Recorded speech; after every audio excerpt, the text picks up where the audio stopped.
Hey guys, Breaker checking in with the NoFap journey, and today marks 103 days, guys. 103 days and still going strong. So yeah, and I must say it is hard sometimes, because I choose to be single right now. Uh, it's tough, man. I miss that companionship, I miss being close to someone and having that comfort of someone. It is amazing to have a woman in your life, but in the same breath, I heard this saying the other day, saying it was a story of this father and son, and the son said to his father, he said, "Dad, when do you know when the right woman comes?" He said, "Son," he said, "get yourself ready. Be the best you can be. So when the right woman arrives, you're ready for her." And that is really powerful words. That's really stuck with me. And to me, that's exactly what I'm doing now. I'm getting myself ready. I'm studying, I'm training, I'm working out, getting my body right, getting my mind right. Going to get my bank account into some serious good figures there. So yeah, so I really want to make an incredible life, and I want to make it strong, because I don't know if you know, well, a couple of weeks ago I put in a video saying, when you meet someone, that someone is not your life. They just a passenger in the vehicle that you have chosen, and eventually that vehicle becomes both of yours. It becomes a union, a very strong union, that you help each other and support each other. And I've had some questions from guys asking, will they get women if they do NoFap hardcore? And is it really about that? Because think about it, guys. If you're gonna attract women, what do you think is gonna happen? You're gonna be exactly where you were. You are gonna. It's the passion will just overtake you. You can't hold back nature. You can't. It's a powerful force. It's the strongest force. We are part of nature. Think about everyone that has got you here. Think about where you are on this earth right now. Think about the lives over centuries to get you there. It's quite it's a moment of gratitude, actually. Just take that moment and think about that.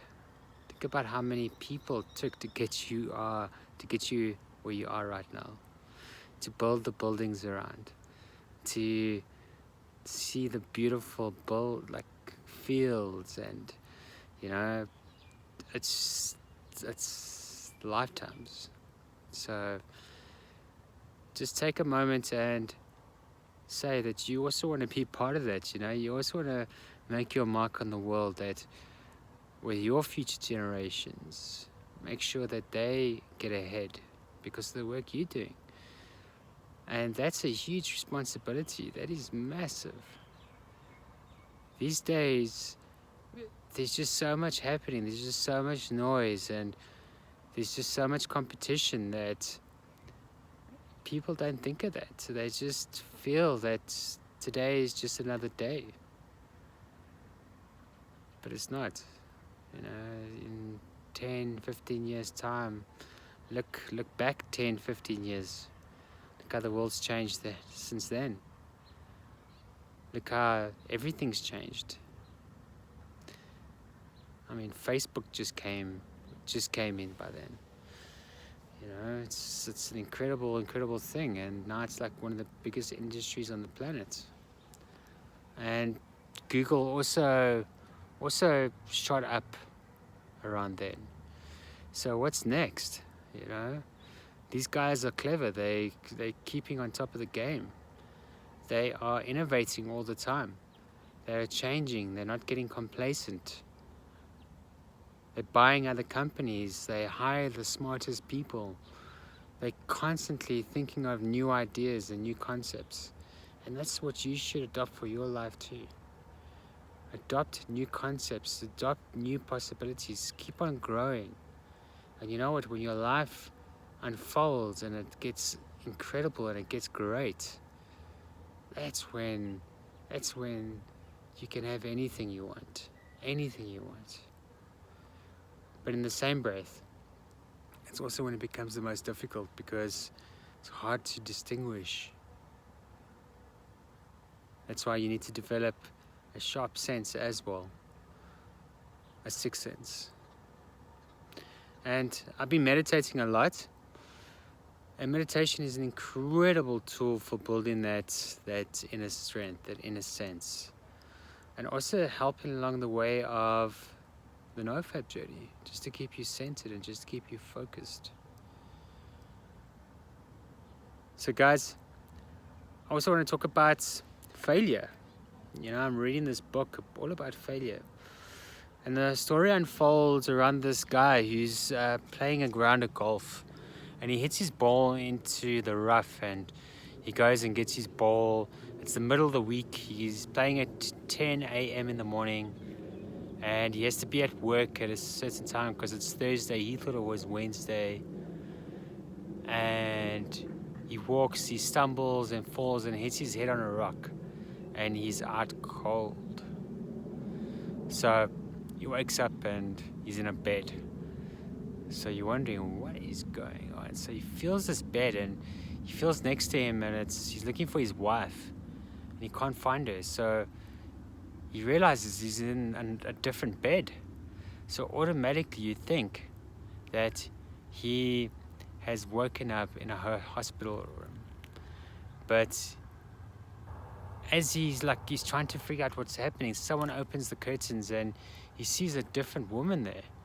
And he says, "Who are you?" So she says her name, and she's the domestic worker. And he said, "I don't know you." And so she says, "I've been working here for so many years." He says, "Where's my wife?" And she says, "No, she's overseas." And he goes, "What?" So he's so confused, and he gets out of bed and he realizes he's put on weight and his face is all wrinkled. So what's actually happened is he's jumped through time. And in this time warp, he realized he's gone to the future. So he starts talking to her, and he says, so she says to him, "No, he says, "What work do I do?" So she says, "You're a businessman and you've written a whole lot of books." So he says, "Me, written books?" So she says, "How do you?" "No, I haven't." So she says, "Yes, you have. I've seen your books in your study." So he runs to the house, and it's a house he doesn't know. So he keeps on opening, trying to find the doors, and eventually he finds his study and he sees his book.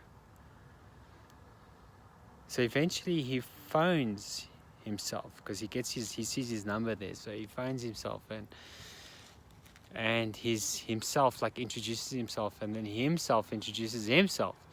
And he says, "Before you put the phone down," he says, "you did this in the 3rd grade, you did that in that grade," and only he would know that. So the trust builds. Now the book's about this moment in his life where he thought it was a failure. And that failure actually was a pinnacle moment in his life, where he realized that if he hadn't have gone through that, because that moment also broke his life down. After that moment, he lost his job, and he was one of the top salesmen in his industry, where before he hit his head. But that moment totally shifted his life, where he was in a public library or something, and someone told him a certain something. And that certain something was an aha moment for him. And then he went in and wrote he went and started implementing it, and something happened at work, and about 3 months later he lost his job. But the whole meaning of the story is about failure. So failure, he says, you have to go through failure. You have to push through failure. So if you fail, just keep on pushing. Just keep on going. Just keep on motivating yourself. Just keep on going to the next point, but never give up. Just keep on pushing yourself and keep on going. Because the more you go, the more character you build, the stronger you become. So I watched a lot of channels as well, and I've seen a lot of people failing at the moment on the NoFap journey. But some fall off and you don't hear from them again, and others just keep on just jumping back straight on. So if you're on the journey and you find it difficult to stand or stick to it, just keep strong and keep going, and remember why you started. Okay guys, thanks for checking in, and remember, just be.